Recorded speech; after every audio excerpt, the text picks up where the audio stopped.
2 মোহাম্মদ সেলিম রেজা, সিরাজগঞ্জ 1। বিগত সরকারের আমলে বিদেশে অর্থ পাচার, বড় ধরনের ঋণ গ্রহণের কারণে দেশের সামগ্রিক অর্থনীতিতে ভঙ্গুর অবস্থা বিরাজ করছে।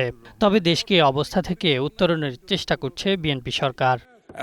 ত্রয়োদশ জাতীয় সংসদের প্রথম অধিবেশনের 18তম দিনে জনগুরুত্বপূর্ণ প্রশ্নোত্তর পর্বে এসব কথা বলেন অর্থমন্ত্রী আমির খসরু মাহমুদ চৌধুরী।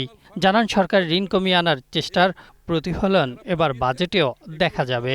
ট্যাক্স জিডিপি যেটা আমরা রেখে এসেছিলাম অনেক উপরে, সেটা বিগত সরকারগুলো কমিয়ে কমিয়ে সাতের নিচে নেমে আসছে। আবার এটা আমরা যেখানে রেখে আসছিলাম ওখানে তুলতে হলে মাননীয় স্পিকার একটু সময় দিতে হবে, কিন্তু বিএনপি সরকার সেই কাজটা ভালোভাবে সম্পন্ন করবে, আমি আপনাকে নিশ্চিতভাবে বলতে পারি। এদিকে আওয়ামী লীগ সরকারের আমলে পাচার হওয়া অর্থ ফেরাতে সরকার G2G ফর্মুলায় কাজ করছে বলেও জানান অর্থমন্ত্রী। যারাই ব্যাংক থেকে টাকা নিয়েছে, পালিয়ে গিয়েছে, সকলের বিরুদ্ধে মামলা হয়েছে, মামলা পার্সু করা হচ্ছে এবং এটার জন্য আমরা বাইরে প্রফেশনাল ফার্মগুলোকে অ্যাপয়েন্ট করেছি।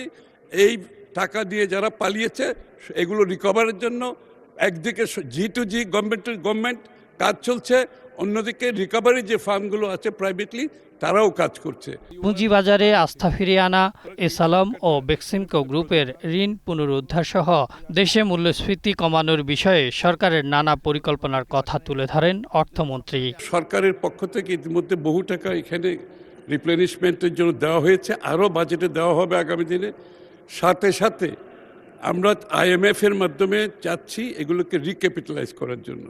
আরও অন্যান্যভাবে আমরা চেষ্টা করছি বিনিয়োগকারীরা বিদেশ থেকে যারা ফাইন্যান্সিয়াল সেক্টরে বিনিয়োগ করতে চায় তাদেরকে আকৃষ্ট করে বাংলাদেশের ব্যাংকগুলোতে বিনিয়োগের মাধ্যমে এই যে ক্যাপিটাল ডেফিসিট হয়েছে এটা মেকআপ করে, যাতে করে বাংলাদেশের অর্থনীতিটা সচল করতে পারে। অর্থমন্ত্রী জানান, 2007-2008 অর্থ বছর থেকে 2025-2026 অর্থ বছরের ফেব্রুয়ারি পর্যন্ত সরকার ঋণ গ্রহণ করেছে 87,396.03 মিলিয়ন মার্কিন ডলার। মোহাম্মদ ইলিয়াস মোল্লা, আহসান হাবিব, গ্রিন নিউজ, ঢাকা। নীলফামারী 2।